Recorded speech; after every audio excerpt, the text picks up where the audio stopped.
Sparks of Hope DLC. I've been waiting to make content for this after I finished my Nuzlocke series, meaning I've been putting it off for a little while now. Wait, this released a year ago?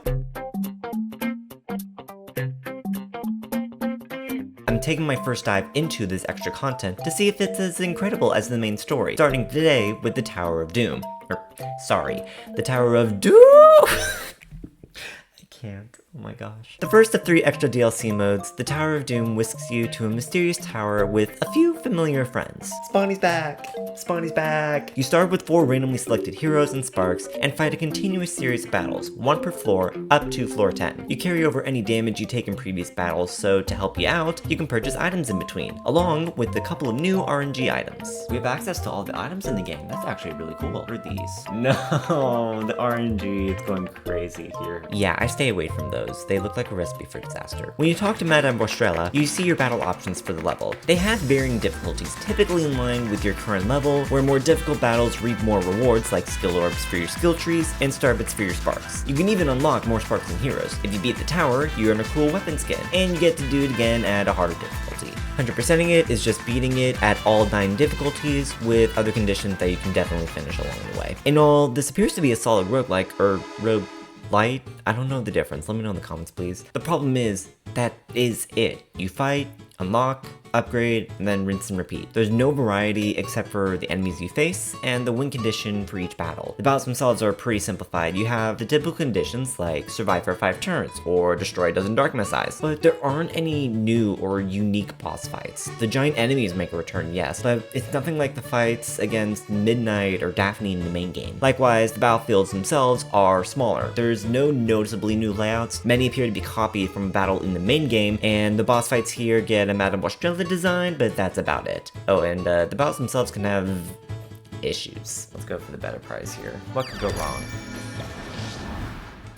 I say that now, it is going to backfire on me so badly. Oh, it's the Riptides. Oh no, I hate these ones. Honestly, we could just waste a turn here and camp. There's really no reason to attack. They're literally all on the other side of the map.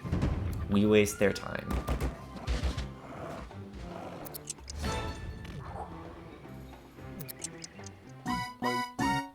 Loki. Do it again.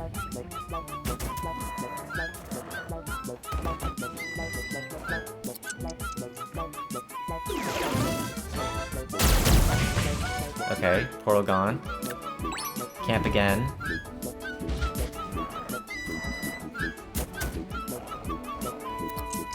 I think we camp again!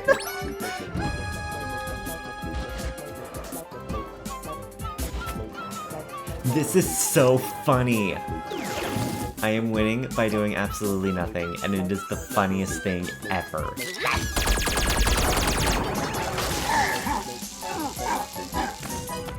Let's get Peach to the bears up. That'll protect all of us. Let's just send this out. Destroys the portal. I think we just win here.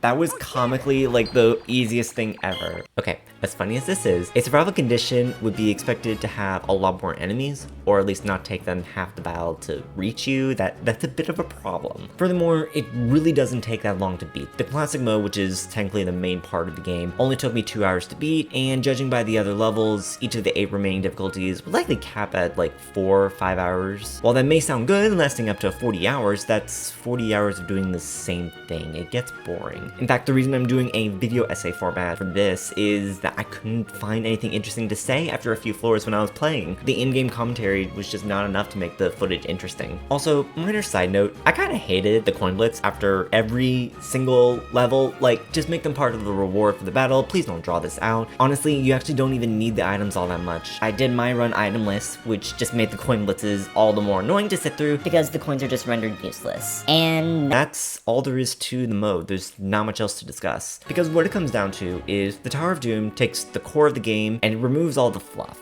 The exploration, the world building, the puzzles. It honestly took the life out of the game because that's what made this series stand out in the first place, was the wackiness of having Mario and Rabbids share the same screen. You can even argue that those puzzles and worlds aren't fluff because they contribute to that wackiness, which just weakens the Tower of Doom even more. Now, this is a lot of bashing, especially for a game that I absolutely love, because really, having a mode like this is just a logical next step as extra content. A continuous string of battles that gradually wears down your resources and forces you to strategize your tools and tactics, like, that's an obvious next step to take. It just feels like the bare minimum was made for this. If there were more unique boss fights incorporated, or perhaps unique battles only found in this mode, there would be a much stronger incentive to enjoy this. So, is this worth playing? I would say at least do it once. Get through the classic mode, because one perk this mode does have is a weapon skin at the end of every difficulty. It's brand new, and the lure here is you can use them in the main game, along with the rest of the DLC. Getting all 9 skins though would be very repetitive. So if you're like me and you need to see that 100% on the file select screen, then go for it. Though personally, it's something best taken in small amounts. But I think of a fun challenge to try in the tower, I might give it a whirl more frequently. Until then, like Spawny, none of the main part is done. I'm gonna move on, though I'll occasionally return when I feel like it. This is a new video concept I'm trying, so thanks for watching. If you enjoyed, be sure to like and subscribe, and if you want to see more Sparks of Hope shenanigans, you can check out my Nuzlocke run on the screen.